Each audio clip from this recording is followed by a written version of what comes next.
Hi everyone, welcome to Umgosi noMagatsheni. I am uMagatsheni. Umgosi wethu namhlanje bazala bakamzitho it's about uSne. Hayibo nangu Sne sekagila uVuyokazi phela.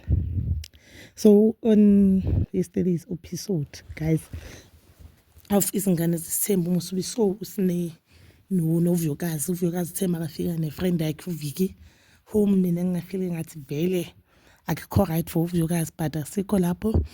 Uthema akafika she bought uSne i-present nje just to say no ngiyaxolisa for making you cry and I know ukuthi you'll always be my sister-in-law or whatever nje into enyane esmartanyana. Yabo guys, when it comes to uVuyokazi ne uVuyokazi unayo inhliziyo enhle and ngifuna ukukutshela ukuthi uPhumelelo lo muzi bekazowakha ngoVuyokazi.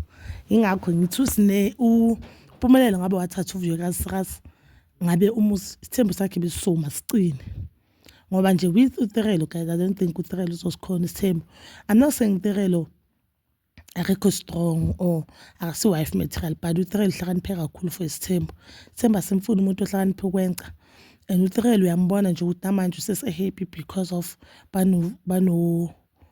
banompumelelo basese2 but should ungena abantu abengicathweni zakaVuyokazi sekayimele lento le Terelo nanyeka azayivuma because uyambona ngendlela questiona ngayo umpumelelo nangendlela angavumi ngayo ukuthi umpumelelo angamenze umuntu ongahlakanipha whatever umpumelelo ayenzayo ku Terelo thina sithi hey naye uyenza ngathi akayifeel ipain but I think uTerelo uya understand and usese happy ngalami khona but bazami ukuthi asikho lapho. So uVuyokazi showed always show nabantu bamsele ukuthi abathanda neyabahlonipha. Today after the present uVicky friend kaSne uSne umpumelelo bona they went on a boat what and lapho before bagibela kuleso sikhepho sabo they had ukuhlala nyana phansi baxoxa. Kuloko kuhlala phansi uVicky was telling umpumelelo ukuthi lento ayenza ayikho right. We all see ukuthi lento yenza umpumelelo ayikho right and the sad part ukuthi yabo impendulo kaMpumelelo shows umpumelelo ukude nokuba indoda ecotho.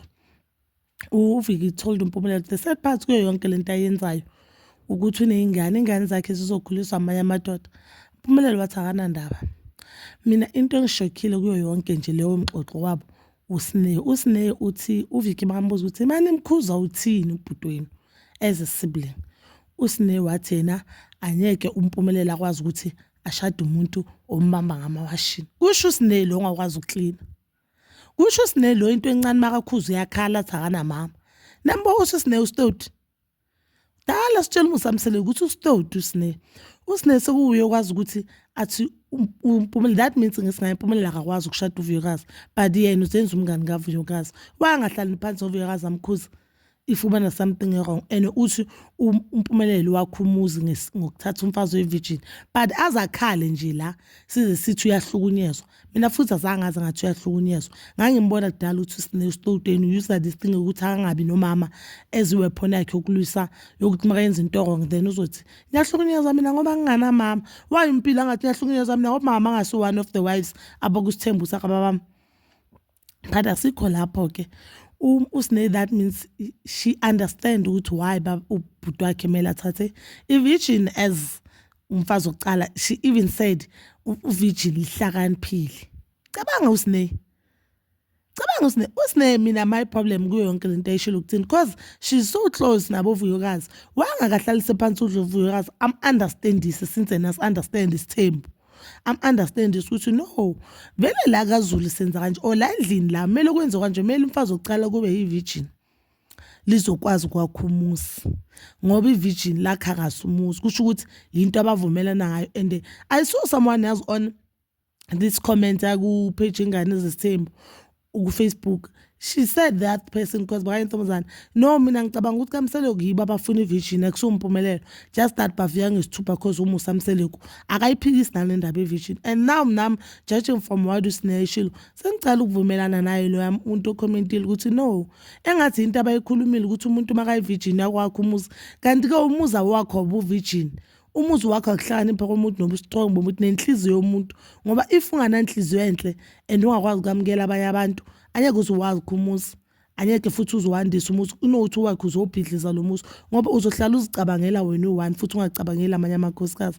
But-ke anyway ayikho into othi uzazicabangela ungazicabangeli futhi kumpumelelo nesinkwa abasisherayo sincane kakhulu akana next umpumelelo akasebenzi akana career ngathi iza kahle and ku-age akuye bokumele kube ngathi ushapeeka somewhere but-ke umphumelo urelaxile. We know ukuthi there are people abadala abasatabalazi life i-life guys but umphumelo kuzinto anazo zakaba bakhe bomela ngabe sekayitshengisa i-direction ahamba ngayo mara no umphumelo urelaxile. The only thing afocus kuyo isithembu nokujabulisa inhliziyo kaMusa Mseleko. Guys, please comment down below ukuthi nizive kanjani ngama-comment kasine and please don't forget to like, subscribe, share and hit that notification button. Nginithanda ganentreg.